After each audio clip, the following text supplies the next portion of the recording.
Welcome back to Celebrity Radio. It's Alex Belfield talking to some of the biggest stars in the world and some of my favourite people, and we've got one for you today. A lady who's been performing her entire life and has a brand new album out called Mountain Songbird, which is delicious. As is the lady herself. Stella Parton is one of our greatest vocalists, writers, performers, presenters. What are you, Stella? You do everything, don't you? Well, thank you, Alex. That's a beautiful introduction. I don't know what to say, but I also produced this album. It is remarkable, and what I love about you is through your entire life you've been defined by tenacity, haven't you? You're not beaten by anything. You keep fighting on, and this business is about working, not making it and stopping, and you continue to do so. Well, Alex, I have always seen myself as a working artist. I think that I would probably do this, if possible, whether I was paid or not, because it's just a hunger within us that we're going to perform and we're going to create music. And so I've been blessed with the opportunity to make my living doing this for 47 years now, so I'm still at it. What a blessing as well that you're delicious and you are lovely to look at. I mean, that doesn't hurt in this business. Let's start at the beginning. We need to get the elephant in the room, which of course is your sister, who is Dolly Parton. And she's what... a tiny elephant, let's say. Yeah, she is indeed. And a beautiful one at that. One of my favourite people ever. And I tell you why. Not only her songs and her voice and her talent in writing, but her pure personality and charm. And I guess we've got to thank Mum and Dad for that. Who created your personalities? Because that's unique before we even get any further.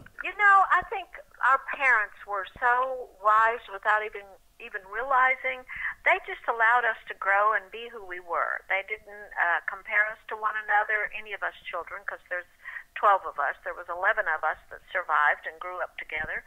And my mother and dad always loved us equally and didn't single out one of us as a favorite or a couple that were favorites. And they just seemed to revel in the fact that we were all fascinating and amusing and quite entertaining as we were little children. And I think they kind of encouraged us to express ourselves individually. And then we look at longevity and lasting. I always say anybody can have one album, anybody can get to number one once, but coming back with the second album is the toughest because then you've got to do something different and new. You've had an incredible success over the years with 35 albums in the charts. What is the key to longevity? Because this is what impresses me most about people like you, that people fall in love with you and they continue to do so. That's such a gift, isn't it? Well, I hope it's because I'm an honest person. And I don't think of myself as being contrived. I think I have worked with a lot of other artists and artist development and stuff over the years when my career was, maybe at a slump, and I would help other people along. And I find that a lot of younger artists get in the business to be rich or to get in the business to be famous. Yeah. And I didn't start out to do any of that. I started out and I continue to just work, but for the work's sake and to create for the sake of creating. And I think that's why I've stayed at it, because it's just for the sake of creating. And we look at your style of music, and of course there is a country overtone to it, and this new album is wonderful. As I listen to it in the car, and that's the place to do it, because if you get bored you end up switching over, so it's a good test of how good it is. I love The Flame and also Down from Dover, two very different songs but equally as beautifully performed. Congratulations. Well, thank you, and I appreciate you saying that, because this is my sister's writing.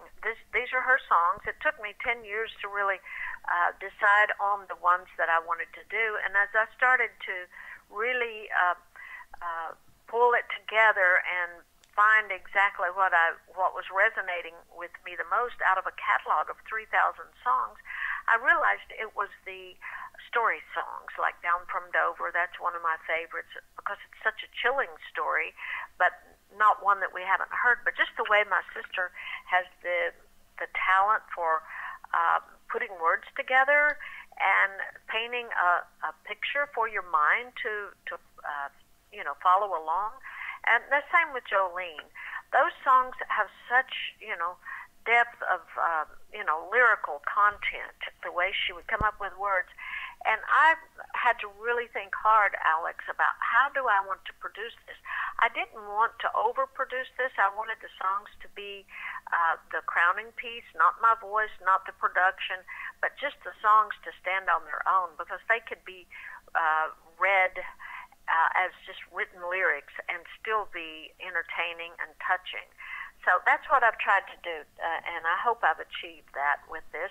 And as an actor, I don't see myself as a great vocalist, as a singer, but I certainly think I know how to interpret a lyric. And so I've tried to do that with these songs and paint the story with my voice in an unadulterated way, to say this is a story and this is the emotion of how this story should go as I interpret it. I wonder what it's like for you sitting in the same room with her and her modesty and realising whether she's a genius. I've been lucky to interview a few geniuses over the years, but she certainly is. When you look at I Will Always Love You, which is probably the biggest global hit, covered by so many, Whitney, of course, does she know how great she is with words and with lyrics? You know, I don't think she does. And I don't know that we even realize the extent of it or have realized the extent of it.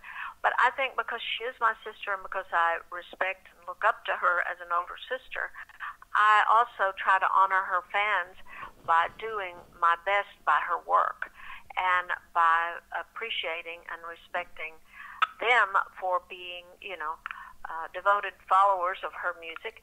And I feel like that it's my responsibility as a family member to help to honor and preserve her legacy as an artist. Yeah. And how many people get to have their own theme park in life? I mean, this is remarkable. Oh, Lord, I don't know.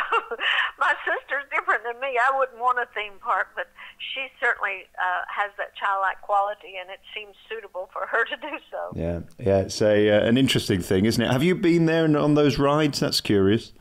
No, I don't visit the park. I'm not a big theme park person, but I have been there a time or two, but mostly when we have done a couple of TV shows and stuff. But my son, of course, and all the grandchildren, they seem to love it, and they certainly have taken advantage of the fact that their Aunt Dolly has a theme park. Yeah.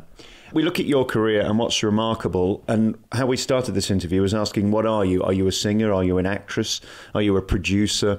You're certainly an actress because you've been highly acclaimed for that. Anybody who can do 8 shows a week on Broadway has to have huge discipline and talent. And of course, that was somewhere that you defined yourself as a proper star, really, because you can't fake it on Broadway. You have to turn up and perform, don't you? I consider myself to be a working artist. And as a working artist, you turn in a good day's work. And a good day's work is a good performance that the audience has paid hard-earned money to come see and respect you enough to come see you work. You owe it to the audience. Yeah. I love your ethic. I get very disappointed in this sort of celebrity Big Brother generation who think you can be famous just for either getting naked or being outrageous. I think that's fine in the short term, but you're never going to last, are you? You've got to be credible if you want longevity. Well, I think that you just have to see yourself as honestly as possible. And I've had opportunities back in the 80s and stuff to get naked for magazines and stuff like that. But I always thought of the future for my son, for my family. What would this matter in a year or a month once the magazine has been shown? And thank God I've always thought that way, because I've neglected to or refused to do things of that sort in order to try to promote my career. And I think if you twist yourself into a pretzel, then that's what you are, twisted. Oh, and I don't want to fantastic. be a twisted person. I want to be, a working artist as long as I live. I never heard that before. That's wonderful. Let's go back and talk about you as a lady and as a human being and not a star. Your life has been interesting. You've had ups and downs. You've had professional highs. You've had personal highs, but you've also had lows. But what I'm more interested in is how you reacted to them. And I think that the word that should define you in life is fighter. You've always come back fighting, haven't you? Well, I'm a survivor. That's the way I see myself. I'm a survivor. And I feel like that all lives, everyone's life is a journey. And every life has highs and lows. I mean, you can look at the royal family here. Look at Princess Di. She had extreme highs and then, tragic, passing. So no one is without pain. No one is without sorrow. It's how you choose to deal with it that really defines the humanity and inside a person, I believe. And for me, that's all I've ever tried to do, is to look at my life as a spiritual journey as much as a physical journey. It's more of a spiritual journey. And I think that has been the thing that has given me strength.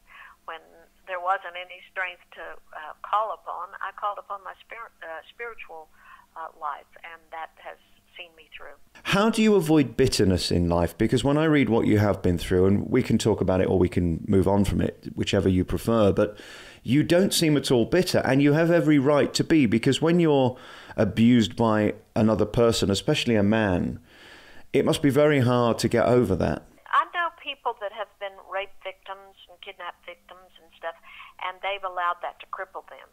I've allowed the things that I have experienced to strengthen me, because I feel like that my experiences have allowed me to put it down on paper in a book, which I have and released, and it hopefully will help others.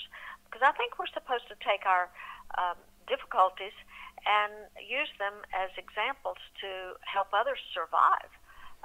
And I think that that's what I'm trying to do, is to share those experiences with other women and say, listen, if Stella Parton can survive the things she's gone through and still be a kind, good, healthy, stable person, then why can't I? So why should we allow the bad things to happen to us that happened to us to cripple us? I don't. Then the person who's done bad things to us has won. Yeah. And this is the way to live a victorious life, is to get up and get over it and get on with your life. But I equally appreciate, I've spoke to enough women over the years who just can't. They don't have your backbone. They don't have your spirit. It is one of the worst things, I think, rape and the abuse of women from a man, because it's a power and control thing. I wonder again whether that sort of matriarchal spirit that's within your family is another reason you're so brave and able to inspire others with the work you do today, because others can be beaten by it, can't they? Well, I think they can, but I think anyone who tries to control or abuse another person is a very fearful individual. They're a coward, and they're like a frightened baby. And so to me, to be controlled by a frightened child is not something that I would accept of myself. Wow, that's wonderful.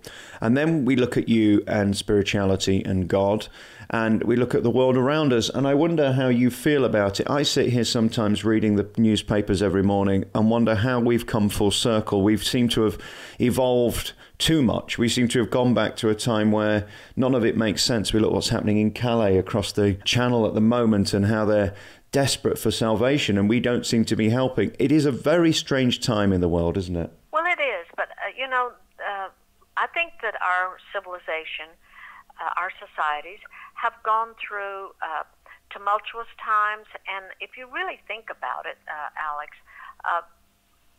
throughout history, society has never really developed emotionally as they should have. We keep going in the same circle like a hen on its nest, or a bird in its nest, just stirring around in the same emotional garbage. Yeah. When in fact we have all the technology, all the modern conveniences, but we just revert right back to the very thing that I think has controlled humanity from the beginning, and that is ego and greed. And then we look at America right now, I think probably one of the most dangerous times in your political history. Do you get involved in any of that? Do you worry about who might be your next president? On the one hand, it could be a lady, which would be so wonderful. On the other hand, it could be a man who's a seemingly self-obsessed megalomaniac. We sit here in England and look across the pond, I think, with our eyebrows raised at the moment. To be honest, I have my eyebrows raised as well. But I try not to talk about politics out of my country, and because I'm a working artist, I feel like that it's best for me not to speak. I do vote, and I certainly have an opinion on everything, but I don't worry about it, because I feel like that God's in control of everything and everyone, and that would be like worrying about turning back the weather or stopping a hurricane or an earthquake. Right. I can't do any of that, but I can pray that God will be in charge and continue to be in charge.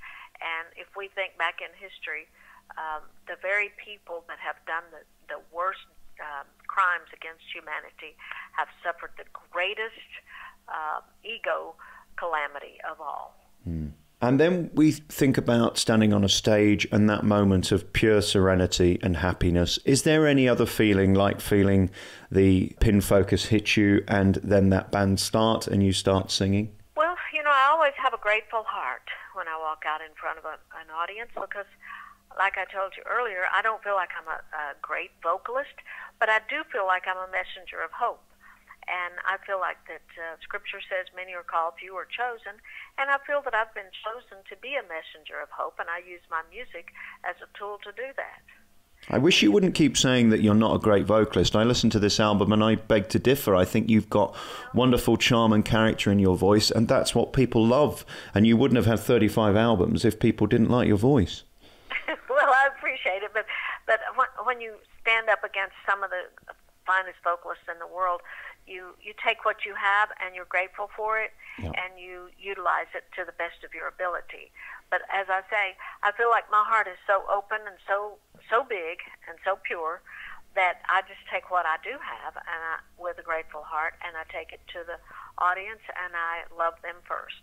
And if they can love me back, then we've had a successful encounter. Have you found happiness now and contentment in a place where you've sort of made it, or do you still feel that you're fighting for success in the business and affirmation in the business? I don't think about it. I just work every day, and I don't really need a validation of my industry to continue to work. I never had it. I had to start my own record label when I was 24 years old to get my first record out, and fortunately for me, it became a hit record and gave me a career. So I really don't think about validation from the industry. I think if I had worried about that, then I would have gone home and, shut the door in my early 20s. I just continue to work as if, I wake up every morning and say, "Good morning, God, it's Stella, and I'm reporting for service." And then I think of this as Christmas every morning. It's like, what is this present I will open today? What a fantastic way of viewing life. And I wonder if there'll ever be an opportunity we'll get to see you and your sister on a stage together in a tour. Is that possible, or are you both just too busy doing your own thing? Who knows? At this point, my life has taken such, like even being in the Coat of Many Colors TV show, I never would have dreamed that would have happened for me, but it has, and I've tried to seize that as a grand opportunity and a divine appointment and do my best with it. And who knows? It would be great. I would love to do it, but it hasn't happened as of yet. And we'll see what happens. But, we grew up singing together. That's how we learned our craft, learning it together from my Uncle Bill, who taught us how to sing harmony and how to rehearse and how to be prepared and how to write songs. And so who can say? I'm sure that even though he had lofty goals and big dreams beyond the mountain, and taught us how to have those big dreams. I'm sure he never realized that they would go to this extent, but they have, and God's been good to us, so who knows what might happen. I love how supportive you are of each other. That's so inspiring, because it wouldn't be difficult to imagine there could be jealousy or any of that nonsense that goes on within families. I love that you just appreciate each other and love each other fundamentally as a sister and secondly as an artist. That's wonderful.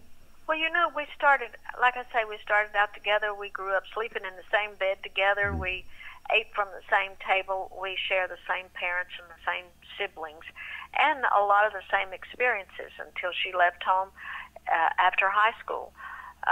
So, how can we not love and respect and protect one another? That doesn't mean that we get along on everything or that we agree on everything, but I would always have her back, and I know she would mine. You're such a wonderful talent and person, and inspiring human being too, and I wish you all the best with this brand new album called Mountain Songbird, the Sisters Tribute. Thank you, Alex, and thank you for your kind words about it. So lovely, and I hope to see you live very soon. You're an incredible talent, and you have a great gift, and how lovely to talk to you. Stella Parton, have a lovely day. You too,